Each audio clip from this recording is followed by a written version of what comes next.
Nous allons entrer dans un moment de prière.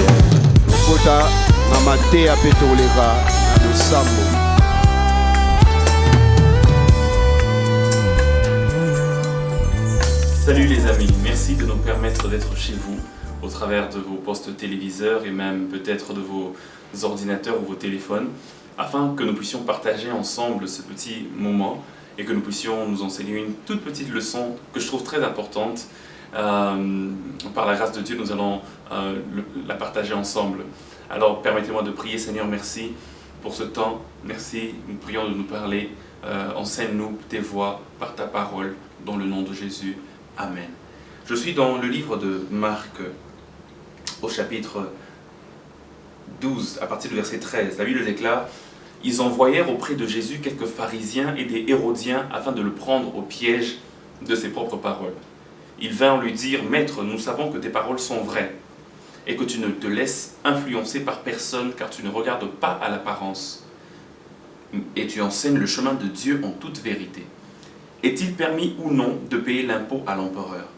Devons-nous payer ou ne pas payer ?» Mais Jésus, connaissant leur hypocrisie, leur répondit: « Pourquoi me tendez-vous un piège?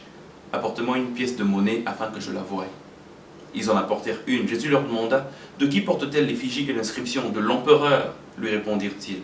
Alors il leur dit: « Rendez à l'empereur ce qui est à l'empereur et à Dieu ce qui est à Dieu. » Amen. Ce texte nous parle d'un événement qui a eu lieu dans les jours où Jésus-Christ était ici dans ce monde, lorsqu'il était dans sa chair. La Bible nous montre qu'ils ont voulu lui tendre un piège. Et ils lui ont posé une question très sournoise, très subtile. Ils lui demandent: devons-nous rendre l'impôt, devons-nous payer l'impôt à l'empereur? Et remarque bien que dans sa réponse, Jésus n'utilise pas le verbe payer, mais il dit rendez. C'est une marque de sagesse. Il ne dit pas payer à César ce qui est à César. Parce que dans leur question, c'était: devons-nous payer l'impôt ou pas? Mais Jésus leur répond: rendez à César ce qui est à César et à Dieu ce qui est à Dieu. La question était un grand piège. Pourquoi? Parce que si Jésus répondait en disant oui, nous devons payer l'impôt à César, Jésus donc se lèverait contre les Juifs, contre ceux de son époque, contre ses frères, parce qu'eux, ils trouvaient que c'était une pratique que Dieu n'aimait pas. C'est pourquoi les collecteurs d'impôts étaient jugés comme des païens, comme des gens qui marchent contre Dieu. Et Jésus, qui aime beaucoup travailler avec de l'ironie, a pris comme un de ses disciples un collecteur d'impôts qui s'appelait Matthieu, que vous connaissez certainement. Et la Bible nous montre que et même l'histoire nous montre que s'il avait répondu non, ne payez pas l'impôt à César, vous allez vous rendre compte que là, il se lèverait contre le pouvoir romain. Là, il aurait eu des problèmes contre Rome. Donc, c'est une question très piège. Une question à laquelle, si tu réponds par un oui, tu as des problèmes. Tu réponds par un non, tu as aussi des problèmes. Alors, Jésus, devons-nous payer l'impôt à César ou pas? Et le César dont il est question à cette époque-là, il s'agit bien de César Caligula. Et Jésus répond en disant: rendez à César ce qui est à César et à Dieu ce qui est à Dieu. Mais avant cela, il commence par dire: emmenez-moi une pièce de monnaie. La Bible nous montre qu'on lui emmenait une pièce de monnaie. Lorsqu'il tient la pièce, il regarde qu'il y avait une image et une inscription. Il dit: de qui sont cette effigie ou cette image et cette inscription? Et ils lui répondent: de César. De qui sont cette image et cette inscription? De César. Et puis il dit: rendez donc à César ce qui est à César. Mais vous savez, j'aurais pu m'arrêter là. Et j'aurais pu dire à Jésus, déjà à partir de ce moment-là: Seigneur, c'est bon, tu as répondu à la question. Il s'agissait de César, devons-nous payer l'impôt à César ou pas? Et Jésus-Christ répond en disant: rendez à César ce qui est à César. Il aurait pu s'arrêter là, il s'agissait de César. Mais il ajoute quelque chose qui m'intrigue un tout petit peu, il ajoute: et à Dieu ce qui est à Dieu. Ma grande question que je me pose, c'est: pourquoi ajoute-t-il nécessairement et à Dieu ce qui est à Dieu? On n'a pas demandé si on devait payer l'impôt à Dieu. On a demandé si on devait payer l'impôt à César. Ainsi, en répondant, en disant « rendez à César ce qui est à César », Christ aurait pu s'arrêter là. Mais il va plus loin. Il dit « et à Dieu ce qui est à Dieu ». Ma petite pensée, c'est « et à Dieu ce qui est à Dieu ». Que devons-nous rendre à Dieu? Que devons-nous donner à Dieu? Vous avez sûrement déjà deviné. Nous devons donner à Dieu nos louanges. Nous devons donner à Dieu notre adoration. Nous devons donner à Dieu notre temps. Nous devons donner à Dieu notre amour. Tu aimeras le Seigneur ton Dieu de tout ton cœur, de toute ton âme, de toute ta pensée. Nous devons donner à Dieu même notre argent, nos dîmes, nos offrandes. Nous devons donner toutes ces choses à Dieu. Ça fait partie du culte agréable. Ça fait partie du culte que Dieu aime.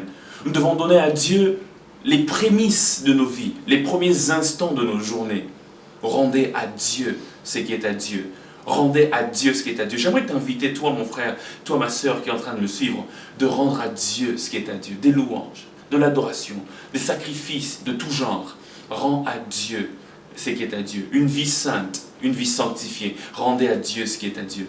Mais vous savez, j'aimerais aller un peu plus loin que ce que nous connaissons déjà. Louange, action de grâce, adoration et tout ce genre de choses qui sont très importantes. Je pense que Jésus-Christ voulait leur apprendre une leçon beaucoup plus importante que cela. Et cette leçon-là est tellement importante que le reste de ce que j'ai déjà dit par rapport à ce que nous devons rendre à Dieu n'est qu'une conséquence de cette leçon-là. On lui demande, devons-nous payer l'impôt à César? Il dit, amenez une pièce. On lui amène une pièce. Il montre la pièce, il brandit la pièce. Il dit, de qui est l'image sur cette pièce? On lui dit, c'est de César. Et Jésus répond, rendez à César ce qui est à César. Ce que Jésus est en train de vouloir dire, c'est ceci. Puisque l'image est de César, rendez à César son image. Et c'est cela le principe. Si ton image est portée quelque part, alors tu as le droit sur cette chose-là. Si ton image est sur une chose, tu as le droit sur cette chose-là. Et puisque cette pièce portait l'image de César, Caligula, rendez donc à César son image. Et il ajoute, et à Dieu ce qui est à Dieu. On garde le même principe. L'image de César, rendez-la lui.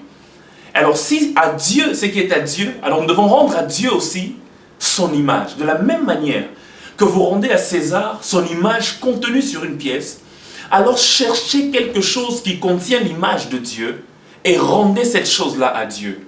Puisque vous avez trouvé la pièce qui contient l'image de César, rendez la pièce à César. Si vous trouvez une autre chose qui contient l'image de Dieu, alors rendez à Dieu son image. Et Genèse chapitre 1, verset 26 nous donne la réponse à cette question. La Bible déclare, Dieu dit, créons l'homme à notre image et à notre ressemblance. C'est-à-dire de la même manière que la pièce qui contient l'image de César doit être rendue à César, de la même manière, l'homme qui contient l'image de Dieu, qui est l'image de Dieu, doit être rendu à Dieu. C'est ce que Jésus veut dire. Rendez à César sa pièce, mais vous, rendez-vous vous-même à Dieu. J'aimerais dire à quelqu'un, ce que Dieu veut, c'est toi, tout ton être. La Bible déclare dans 1 Thessaloniciens chapitre 5, verset 23, que l'homme est tripartite. Il y a l'esprit, il y a l'âme et il y a le corps.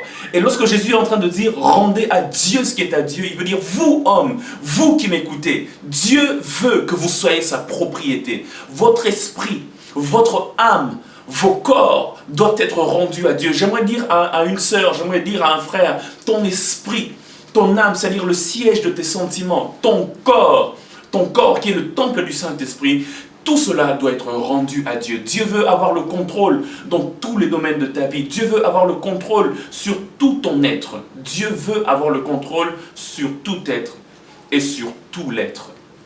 Alors rendez à César ce que vous possédez, mais rendez à Dieu ce que vous êtes. Père, je te prie pour mon frère, pour ma sœur qui a écouté ce message.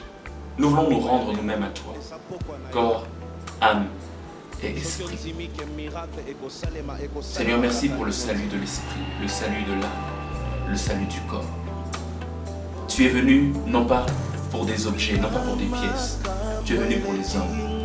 Et quand tu leur disais rendez à Dieu ce qui est à Dieu, tu leur définissais déjà même de manière sournoise ta mission, qui est de ramener les hommes à Dieu, puisque les hommes sont l'image de Dieu. Seigneur, merci. S'il y a quelqu'un qui m'écoute et qui veut te donner sa vie, Père, merci. Fais-le se rendre à toi. Et bénis chacune des personnes qui suivent cette émission. Bénis cette équipe avec laquelle on tourne au nom de Jésus-Christ. Amen. Dieu bénisse et à la prochaine. Miracle moko ekosalema na vie na yo. Yebisa mutu aza pembeni no, quelque chose va changer. Nama